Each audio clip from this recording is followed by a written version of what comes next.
Welcome to Nourishing the Mother, an inspired conversation space between Bridget Wood and Julie Tenner on the journey of motherhood through the common thread of parenting, relationship, and sexuality as a path to consciousness. We keep our conversations honest, our experiences real, and our philosophies exploratory.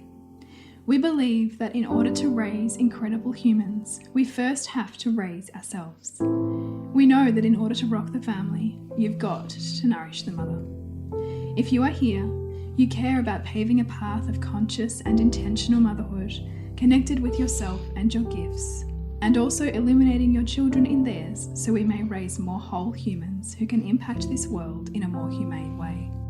If you desire to integrate your learnings practically and supportively, head on over to bridgetwood.life or julietenner.love to go deeper. And for all live-streamed pre-release podcasts and all our free content, head over to our free Facebook group, Nourishing the Mother with Bridget Wood and Julie Tenner. We are Julie Tenner and Bridget Wood, and we are so grateful you're here. Hello and welcome to Nourishing the Mother. I'm Bridget Wood. And I'm Julie Tenner, and it's early and my voice is still not quite here. So good morning or good evening, wherever you are in the world.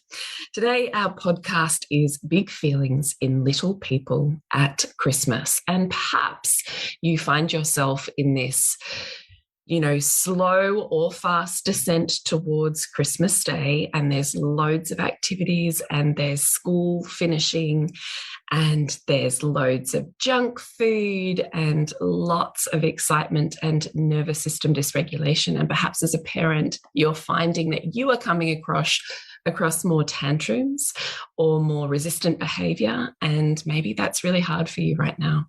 So in this episode, we're going to talk around a few little pointers for you to remember that help them get through Christmas.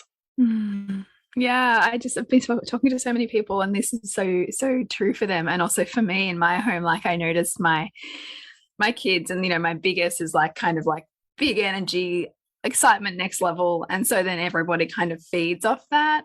And so I think it's helpful for us all to have this reminder at this time of year that there's a lot going on for our little kids, and how can we kind of help them and help us through it. Yeah, definitely. I also at this time imagine there's a lot of stuff going on for big kids too, who perhaps finished VCE. Yeah. Or looking at what their results or their life are post 2 years of lockdown and trying to do school and work out where they want to be for the rest of their life. So I also just want to acknowledge that if you're a parent of big people too, that there's probably a lot going on for them as well. Yeah, and then they're thrust in these environments. And I'm sure that you'll remember this as a kid, when some long lost auntie would say, "Now, how is school?" And ask you all of these questions that feel like they have no reference to who you really are. And so children also are dealing with the dysregulation that comes up in that too, of being around people they don't know, and our either conscious explicit expectations of them or our implied expectations of them to fit into new environments or different environments. And so how that plays out in our children too. I find my kids, after an event like that, they kind of need a day after of slow and coming back into the home, and flicking off each other whatever they're holding as well from that event. And so just maybe for you as a mum, you need the reminder too, to less is more. In this last week lead up to Christmas, or few days, less is more. Because if ideally you don't want to run into Christmas Day with your kids already exhausted. Yeah. Because it's going to go pear-shaped even more quickly. With the lack of sleep, with the high sugar, with all of the, day after the other. And we have we kind of often have a 2 or 3 day Christmas, it runs for a few days. And so even now I'm with my kids, you're going to bed earlier. No, I know, no, you're not staying up. Things like that to help them kind of be somewhat rested as we move into that time. Yes. It's tricky here with daylight saving and the excitement to bring that down for kids, but I think it can help you and it can help them when we do that and kind of have that like in our line of sight. Yeah. Yeah, you know, I'm big on sleep is everything, right? Like it doesn't matter what else you're doing. If you're not getting good quality sleep, it's pretty hard to function in a regulated way. Yeah. So I totally agree with you. I often think sleep is the first place that I start before I would look at anything else for anything that. Yeah, because so many things self-resolve if you get enough sleep. Yeah. And I just want to say, we recently bought Lola, so my child who has additional needs, we recently just bought her a weighted blanket. And that has been a freaking game changer for us. I am literally so excited to buy one of these. Just while we're on the topic of sleep, because she has always been, she loves sleep. She, you know, is a big sleeper. And I always assumed, you know, I mean, she kind of is always that sort of the slower, harder to get moving kind of person. But sleep has always been an issue for her. So for her low tone, she had sleep apnea because everything was collapsing at night. So we went through the process of dealing with that and it got better and she was a little bit less tired. But it's always been this, it takes her probably 2 hours to wind down at night. So she'd be in her bed tossing and turning and like she was the one that always somehow her doona would come out of its doona cover every single night. And I'd be like, what is happening? So anyway, I thought I'm going to try this weighted blanket thing because she's doing OT and the OT uses a lot of, you can also, if you don't want to get the weighted blanket, you can get these like Lycra bands almost that go like wrap around your mattress like a band and they slide under that like a sheet. So all you're looking at for down regulation is biofeedback. So it's this compression and pressure on the physical body that reminds them, come down, be here, you're safe. And so I had watched in my daughter's OT sessions how extraordinary that was for connecting her to her body and reducing her anxiety. So I thought she's in a bunk, so it was too hard for me to get up there and organize the sheet that wraps around. If she was on a bottom bed, I probably would have done that. So I thought I'd try a weighted blanket. Now, she's a big kid, obviously, we're big people. So I ended up with the 9-kilo one, got the glass bead one, so it's not hot. And I kid you not, she goes to sleep in 5 minutes now. It's an absolute revelation. Like, Nick and I still stand there and go, what is this? This is amazing. And so she is sleeping better. And as a naturopath, I always learn every hour pre-midnight was worth 2 post-midnight in terms of restoration for the physical body. So she's just gained 4 hours of restoration for herself or her nourishment. She's waking up earlier in the morning. So I always assumed she'd like to sleep in, but of course she's going to bed later. So she's waking up later in the morning. Now she's going to sleep earlier. She's up now with everybody at 7 o'clock in the morning and she's sprightly. And I'm like, wow, this is a game changer. So just while we're on the topic, consider what you can do to offer your children the best restoration for sleep because it changes what you have to parent the next day. Which is huge, right? Yeah. So, I mean, you told me about this at the best time too, because of my 5-year-old's going to school next year, and she's like Lola. So she tosses and turns. She's the last one to go to sleep. Often won't fall asleep till 9:30 or 10 o'clock. Like she is, like stays up late, and so we're sometimes waking her at 8:15, 9 o'clock. It was the other day, which is just not going to roll, right? Like it's just not going to roll with school, and so. This sounds like such a good solution for kids like that, like the kids who have, you know, more sensitivity in the nervous system and need assistance. Yeah. Well, look, I mean, I don't know if it's for everyone. Obviously, it's not for everyone. But I do think it's worth a shot because it has been so significant for us, which then changes how much sleep she's getting, which I have to say is the first Christmas that I'm not experiencing like major meltdowns because she's normally like highly emotional. She's usually my most dysregulated child. And this year she's not. And I just think, honestly, it's sleep.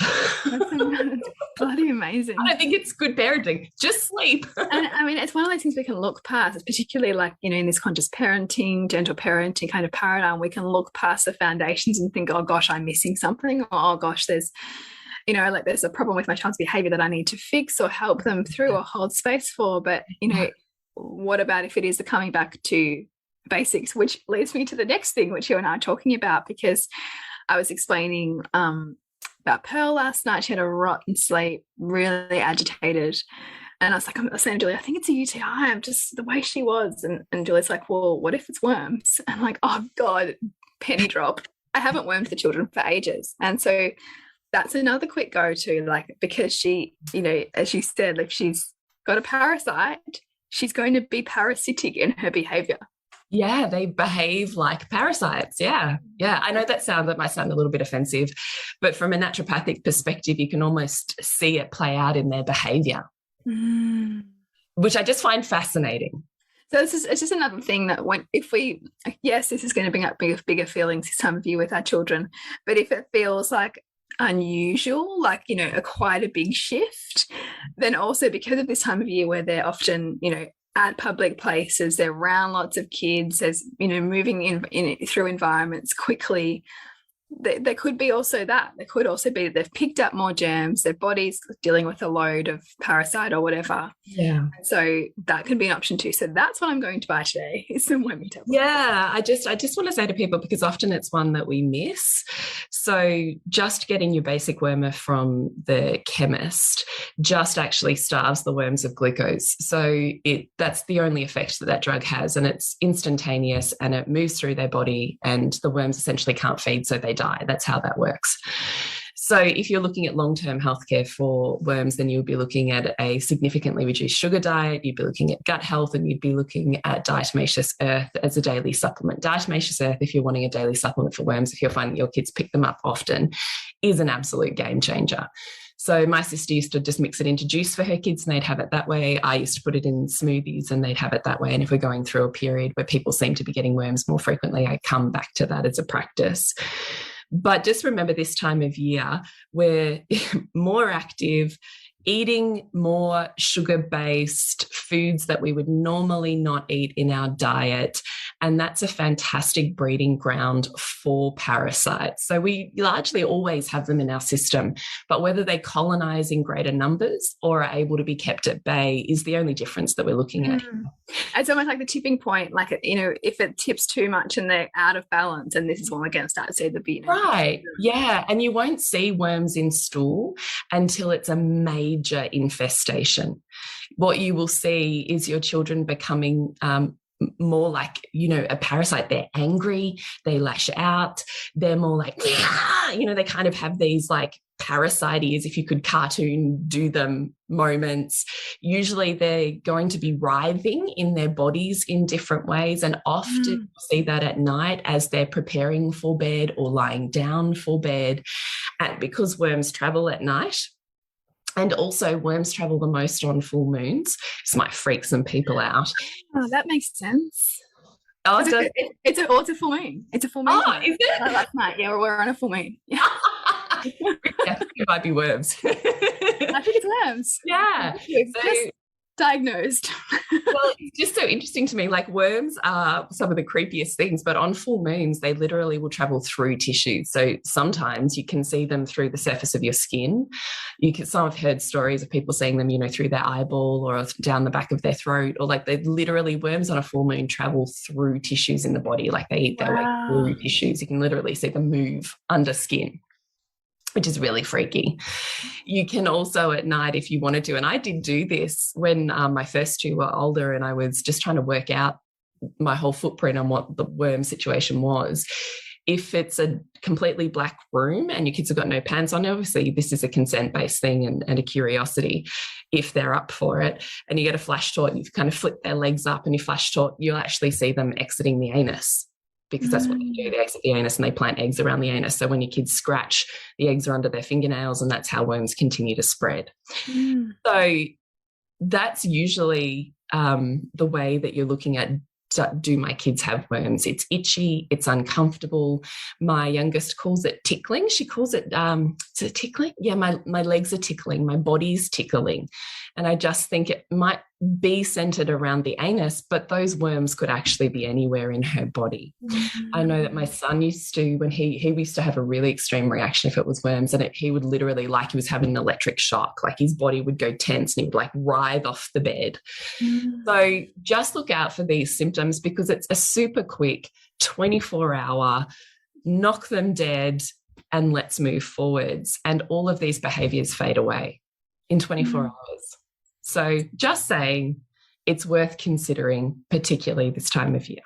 And because this time of year, I mean, as you touched on, but it's worth labouring the point, our kids are going to eat like double, triple, quadruple the sugar that they usually would eat.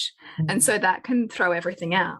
Like it can just tip what was in balance way out of balance in the body. Exactly. Yeah, exactly. So, you know, if that's you, that was certainly a really big learning for me just as a parent. And just know if one child has worms, everybody has worms. Like that's just, if one person in our family has worms, we all get wormed because, you know, the degree to which your body can handle it, of course, we're all going to have different thresholds because we all have different biomes or, you know, body capabilities. But it's worth just going, okay, everybody's coming back to zero and off we go with however we want to change our lifestyle. Or and would you be supporting the body with anything else, like after you've wormed? Well, normally I would be doing diatomaceous earth, so I would just be sneaking that into yogurt or into smoothies, usually smoothies because you don't even know it's there in smoothies. It doesn't have a flavour, but it has kind of a gritty, powdery sort of texture to it. So, but as I said to you, my sister used to just mix it into a like juice, like a small little cup of juice and be like, down the hatch. As her kids, for whatever reason, used to get worms like a lot. And because the kids, we went through the process of educating kids on what worms were. And I actually did that with my eldest too, particularly with my son, because he was more prone as well.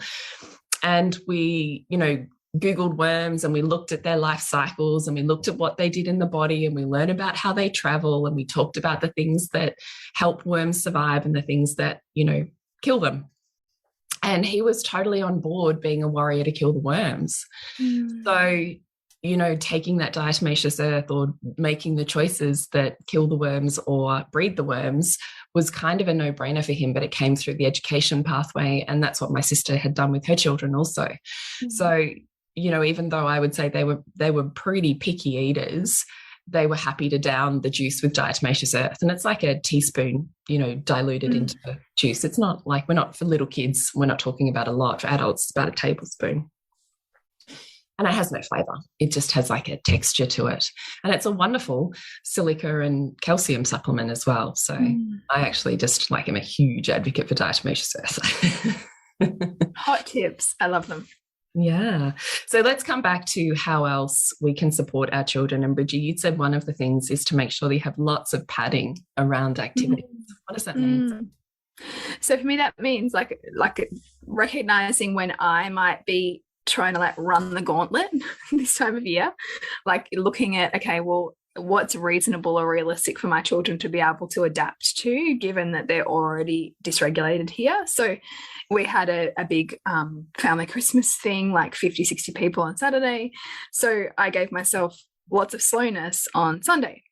So to like, you know, let the children, you know, bounce their feelings off each other, to let the children kind of come back into the home, to kind of have conversations about people we met and like, you know, what went on in the day, just to help them kind of move out of that experience and kind of be ready for the rest of the week. And so I would be, and similarly, like the days, for instance, when like we're going to go look at the Christmas lights. So I'm looking at, okay, well, what does my 2-year-old need to be able to be bright and ready for that? You know, so it'll be a slower day or a later nap for her to be able to go and see the Christmas lights. So I'm just looking at each child and going, okay, where are they at? Is this too much right now?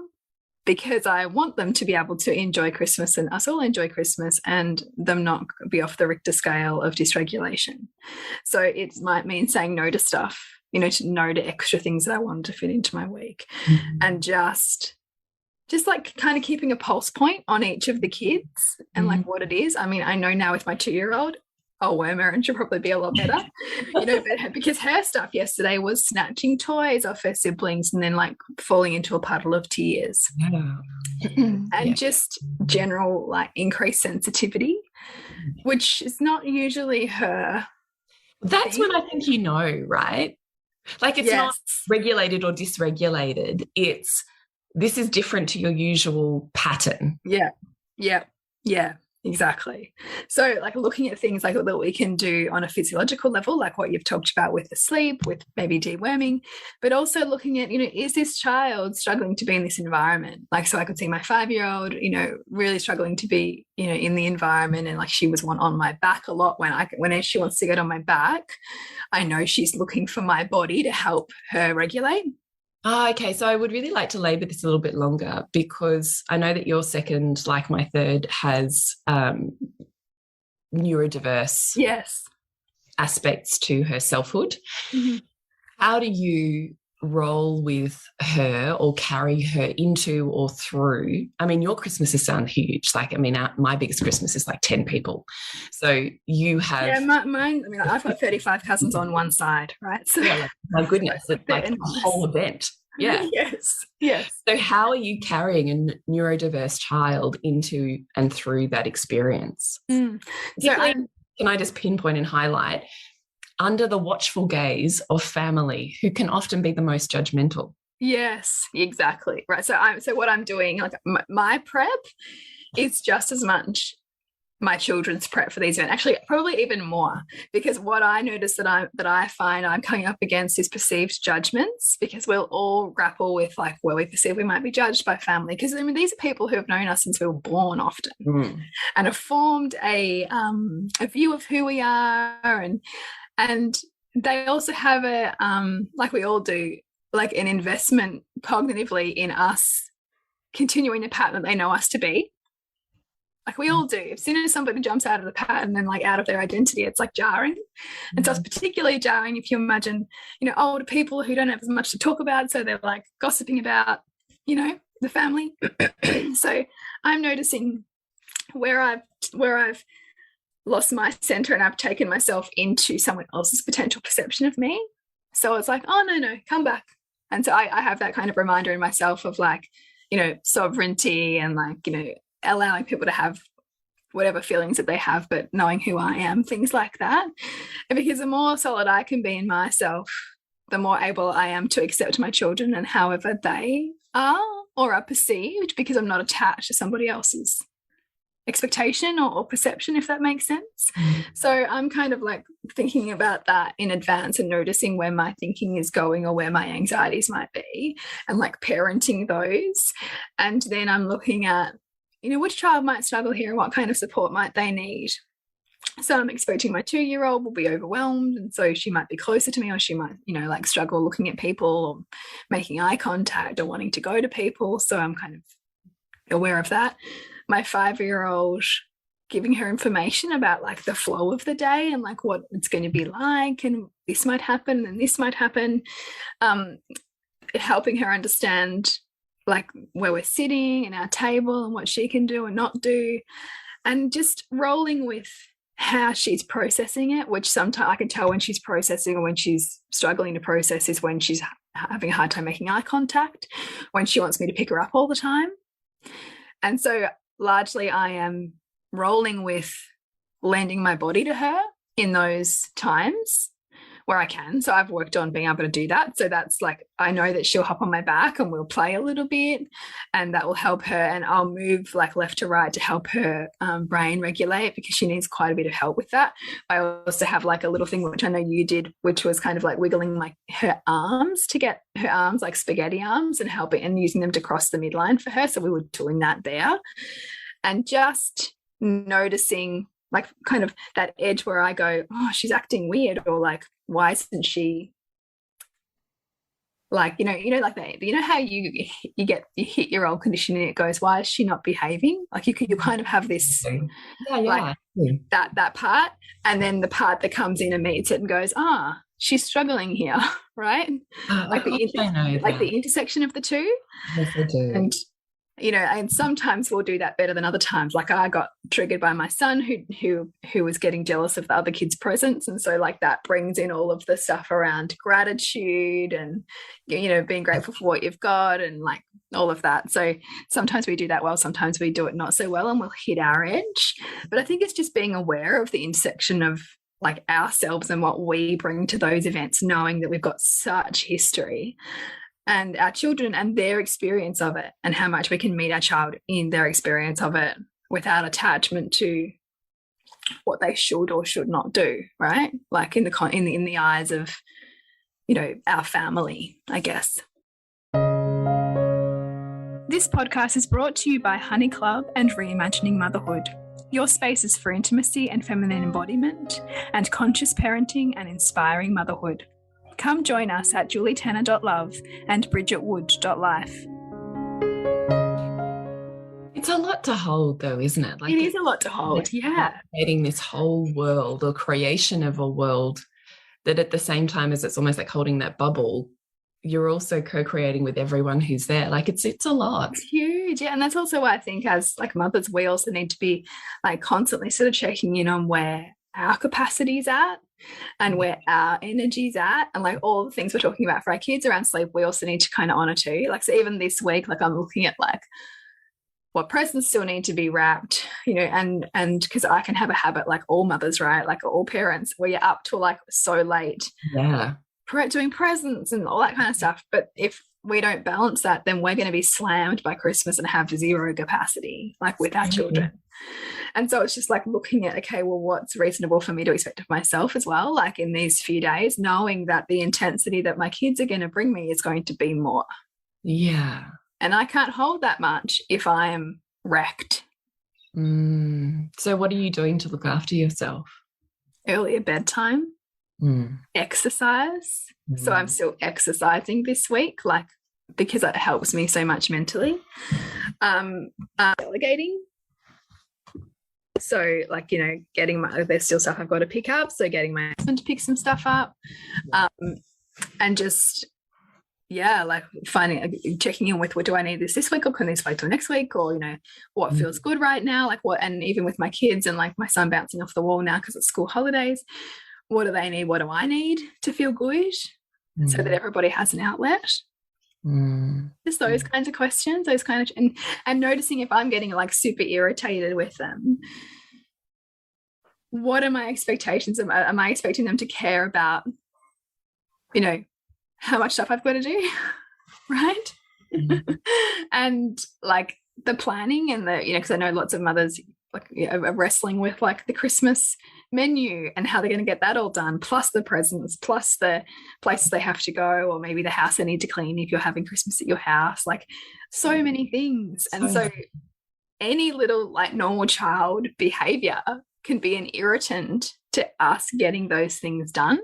Yeah, it's true. So like just having gentleness and grace for yourself, like, and that intensity, and what you can do to lengthen the space in between like your reaction to what your kids are doing, you know, and like, or largely, or rather the response in your body that is your activation and how you react. Like, so like lengthening just a little bit that space in between, you know, your body response and how you actually react. You know, and so that's things like, for me, like, you know, the breath. When I notice I'm getting irritated, I often sing. So I will often like sing like through my frustration, sing through transitions, because singing is such a powerful release, and also it improves vagal tone. So it actually helps us self-regulate. And my kids often, if it's a stupid song that I'm singing, that then brings them into connection, and it will be like the circuit breaker as well on like the behavior that feels hard. Yeah. So that's helpful. And then also like the squeezing my body, like which we've, you know, you and I talked about that a lot, like squeezing down my arms just to remember, a little bit like the weighted blanket. Like, like a little blanket. I've got a body. Like I'm in this body. I'm not in like the story from my childhood that's running right now. Because we'll all be running our childhood stories this time of year. Yeah. Without a doubt. Like, because they're all getting pressed. Yeah, it's folly to think that we're not. Yeah. So like just a couple of those like nervous system practices help bring you back to now and out of the narrative. That's such wonderful. I don't want to use the word advice because I actually kind of don't like that word, but that's such wonderful, just supportive words of a lived experience, aren't they? Yeah, thanks. And I think also like opening up a dialogue with your partner too, like making sure that you both know that you are both going to head into your childhood narrative imprint wounding, and you both have awareness of that, so you can both bring each other to consciousness. like that is helpful, because then you're on the same team and there's a shared understanding, and that you can each feel into what each person needs. And so you can kind of sense they need to tap out for a bit, or that, or, you know, that you can articulate, or they can sense that you need to tap out for a bit, and that you're both, you know, having grace for each other's experience, recognizing that yes, you're each parents, but you're also each going to be pulled back to being children in some of these moments. What are the patterns that you recognize you're likely to come into contact with? For me, it is be grateful for what you've got. Like, don't ask for too much. I think fun was like harder for my mum, like, you know, to really amplify the fun. So I have to, like, I come up against the part of me that wants to check out. Like, to actually, like, feel myself checking out of like presence. So, like, and having a visceral sense, oh, I'm going there, like I'm dissociating here. Oh, that's so fascinating. Into, like, so, you know, yesterday, like, it would have been so easy because the kids were like, I was feeling super annoyed about the intensity, particularly of my 8-year-old. You know, so I wanted, like, space. I wanted space away because I was feeling. Yeah, you were recognizing you were on that edge. Yeah. And so I think my husband and I both sensed this anyway. We moved into some attachment play with them, you know, and like we did that for like half an hour, where him and I crawled around the house and we were tigers, and like it was just like we bought like the high octane stuff, and like that was an example for me to move toward like that resistant pattern in my body, like that can come up at this time of year. Gosh, that must have been hard though. It was, and I could feel all of the ways that I wanted to leave, like in my body. How do you stay? How do I stay? How do I stay? I think my wife and my children being connected to themselves and not leaving themselves is so big that I will lead myself there, like, to meet it. Not all the time, right? I feel that. You know what I mean, though? Like I can see like what they look like. I can see how in their bodies and in the moment they are, and how much they love it, and how much it's medicine for them, that makes me want to do it. Because the feedback that I'm getting from what this means to them is bigger than my resistance. So, and like, it's like anything, the more you do it, the more you want to do it. Like, and the more you do it, the more it becomes a repertoire that you can pull on. And like, my husband's so literate. Like, I joke with him, and like, it's like you've learned everything by osmosis. It's like if I've had the books here, and the practices and everything has just got into your nervous system, and you just know. But in reality, I think he's just more playful, and he just is genius at like choosing play as a way to move toward, you know, connection and discomfort and stuff like that. So it also helps a lot that he's quite supportive and will meet me in it or lead me into it, and you know, past my point of like, you know, I'm busy, right? Yeah. So we can always be busy. Like, there's endless shit to do. Totes. Endless. So, like, can we sometimes choose the circuit breaker in our imprint and in the family dynamic to create a different pathway? That's a really cool share. Thank you. You're welcome. Thanks. So, ideals versus reality and helping our children through transitions.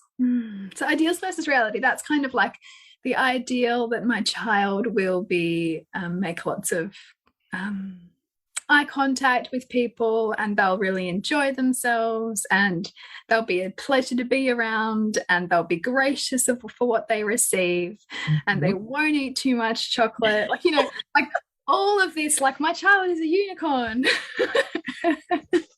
Yeah. Versus the reality that my child might be really, really difficult to be in relationship with. Yeah. Really difficult. Yeah. And when they're difficult to be in relationship with, we naturally move into power over, we naturally move into behaviors that like try to stifle our child because they're hard to be with. Like either they're hard to be with in terms of who they are to us, like, you know, we don't recognize them in that kind of like attitude, or like as my son will tip into like I don't care, like really tweenish behavior, right? Yeah. And so it's so like it really works me up. Yeah. And so at 8 to 9 though, I find that a really brutal age. I'm finding it brutal. Just for all you parents out there, also just know they do come through it. But I think it's hard because they're still such babies in one way, and yet they're trying on these personalities of a, you know, 15, 16-year-old, and it's like the clash of those two things I find excruciating. Yeah. And so with that, I really try to take myself to that.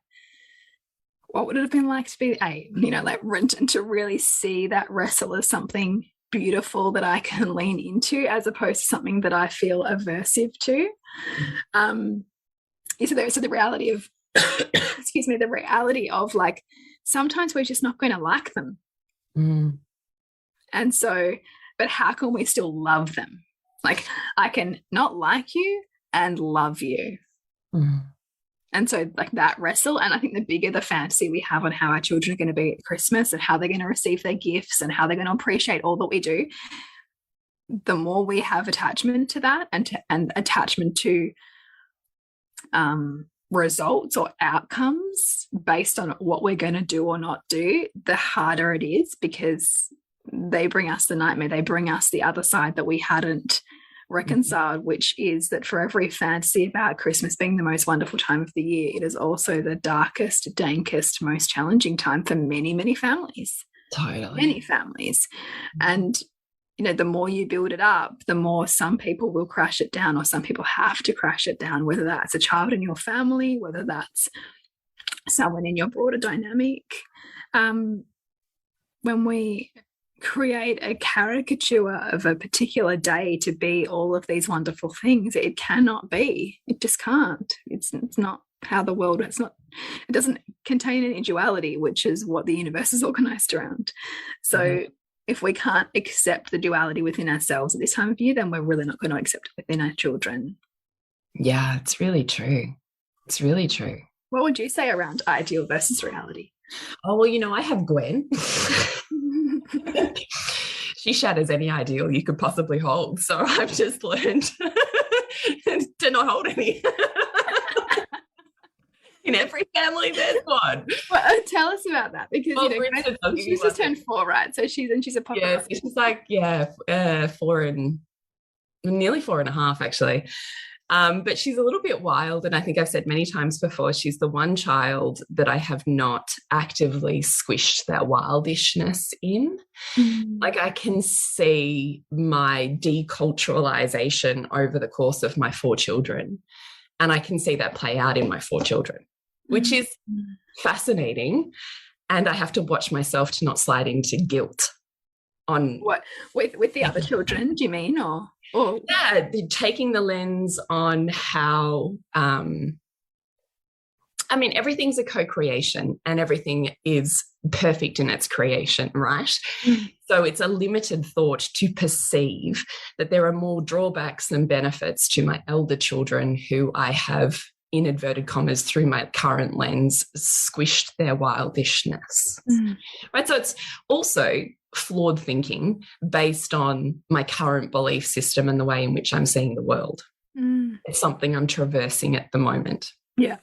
So what I'm careful of is not judging myself through judging my children for the culturalized behaviors that I see in them that are simply not present in my 4th. Yeah, wow. You know what I mean? Does that make sense? It does, yeah. So I almost find parenting Gwen like a bit of a process of observing myself in society in a way that I didn't have the nervous system regulation to do with my other children. So she will always say the wrong thing, do the wrong thing according to society's rules. And I always have to sit there and be like, yep, I'm that child's mother. That's me. Yeah. And love her through that, not judge her, get angry at her or at myself. So it's always a practice with Gwen. And it's one, actually, there's a part of me that enjoys, because I can see that that's an edge for me, and I'm okay to massage that edge within myself, like you and I do all the time, right?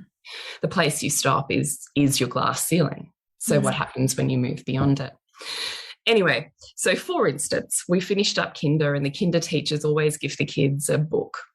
And for my other 3 children, it's been a magical experience. Like, the teachers have chosen a beautiful book for them, and that book is written in, you know, love their kinder teachers, and it sits on it, like, we read it before Christmas, like the whole thing. So Gwen gets this present, and she looks at it and she's kind of flapping it around. She goes, well, I hope this is not a book. And Nick and I sit there going, oh dear, what is about to happen next? So she opens this thing, and so she goes, oh my God, it's a book.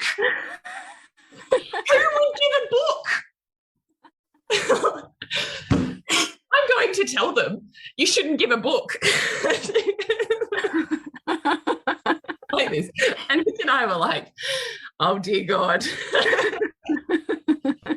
that's just one of the many experiences where there's no filter. And the way that Gwen sees the world is the way that she sees the world, and the value system that she has. And she's more than happy for everyone to witness her in her value system. Yes. So we just kind of, now I have this sense of like, of course that's what she said. Like, of course, because that's what a Gwen would do.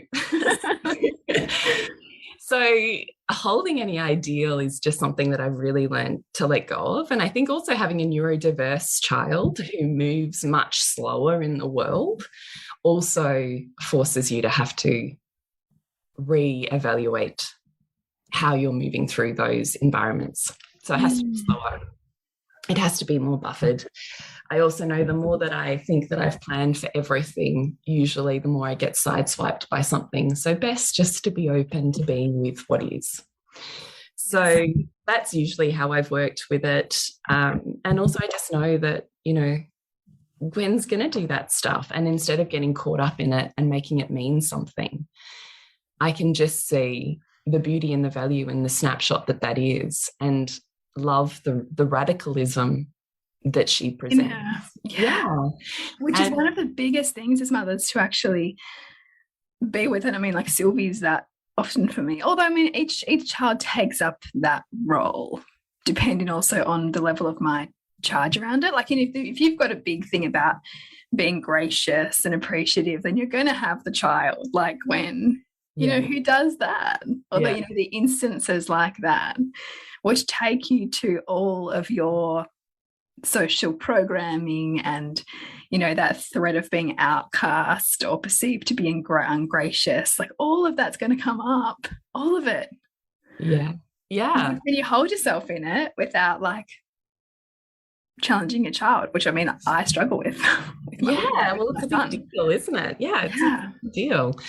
So the other thing that I would say is our Christmas Day, our personal family experience has always been that we do the rush of, you know, Christmas presents, and then we just go to the beach. And I do still believe that has and continues to be the most wonderful nervous system regulation we could possibly all gift ourselves, because we're on sand that's super sensory and regulation just on your feet or on your bottom or like wherever you are on the sand. It's very, very sensory.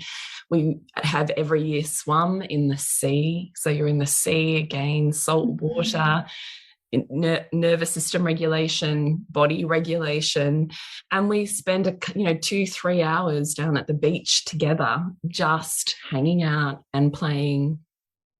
And that has always been a game changer for our Christmas Day. So if you're at Seaford Beach on Christmas morning, I will see you there, because we're there every year, and it is always magic. And that has been and will continue to be something that I never let go of, because I can see the value in, by the time we're ready to come home, get dressed and do the rush out the door to get somewhere, everybody's able to move through that process because no one's stuck. like no man left behind. And it becomes a really beautiful anchor that like the kids either like are aware of on some level that's going to be there for them, to hold. Yeah. Such safety in ritual like that. Yeah. So I would really offer to you, what is the family ritual that you can do that creates the pause for regulation? Because that has always been something that's been really beautiful for my family. So, and just remember, you're always going to have the kids that are inappropriate, like that. It just has to be.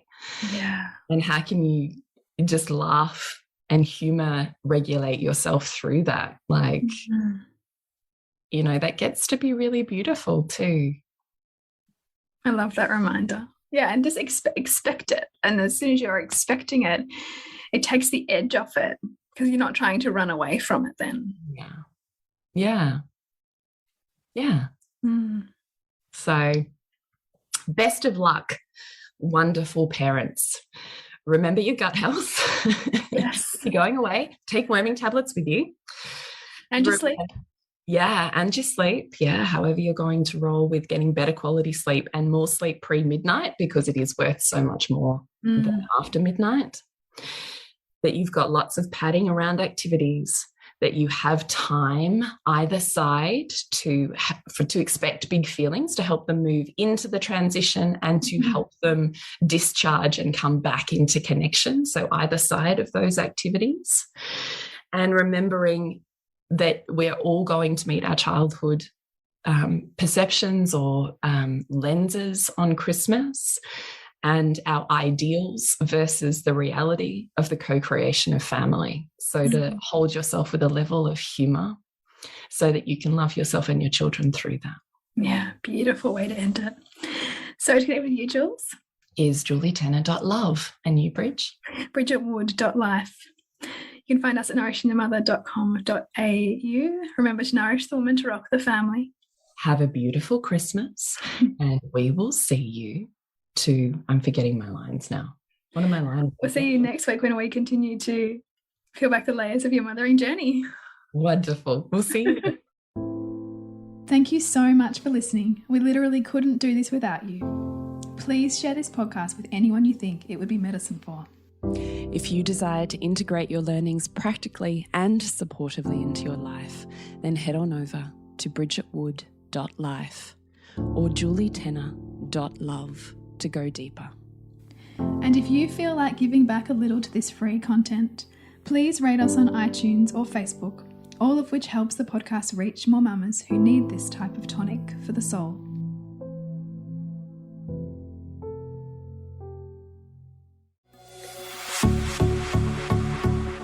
This has been a production of TheWellnessCouch.com. Check us out on Facebook and join in the conversation on Facebook.com/TheWellnessCouch. Subscribe to each show on iTunes and check us out on Twitter.